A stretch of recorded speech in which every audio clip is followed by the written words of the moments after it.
রাজধানীর অভিজাত এলাকা বনানীর নামিদামি রেস্তোরাঁর নিচে বসেছে বাহারি ইফতারির পসরা। অনায়াসে হাজার হাজার টাকার ইফতারি কিনে নিচ্ছেন এসব স্টলে আসা ক্রেতারা। সেই একই এলাকার করাইল বস্তির বাসিন্দাদের জন্য ইফতারিতে সামান্য ছোলামুড়ির আয়োজন করাও কষ্টসাধ্য হয়ে দাঁড়িয়েছে।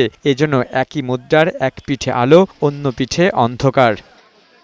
এই নারীর নাম আমেনা বেগম। স্বামী ও 2 সন্তান নিয়ে থাকেন করাইল বস্তিতে।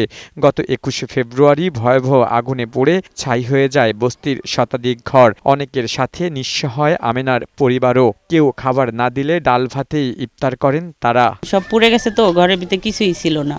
ইফতারিতে ভাতই খাই আর সেহরির টাইমেও ভাত। তার মতো অনেক দিনমজুর পরিবারই সামান্য খাবার দিয়ে ইফতার করেন। ইফতারিতে দেয় বেড়ারা কাইলা দিয়ে গেছে, বুট দিয়ে গেছে, মুড়ি দিয়ে গেছে।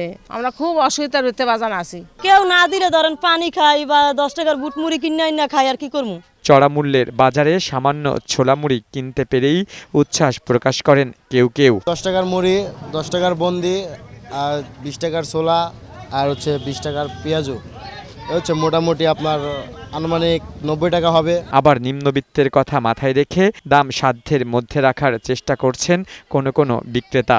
আমাদের আলু চপ, বেগুনি, পেঁয়াজু সবগুলোই 5 টাকা করে। আমরা নরমাল এলাকায় থাকি, নিম্ন মানুষ এলাকায় থাকে, আমরা নিম্ন দামে বিক্রি করি। লিওন মীর, বৈশাখী সংবাদ, ঢাকা।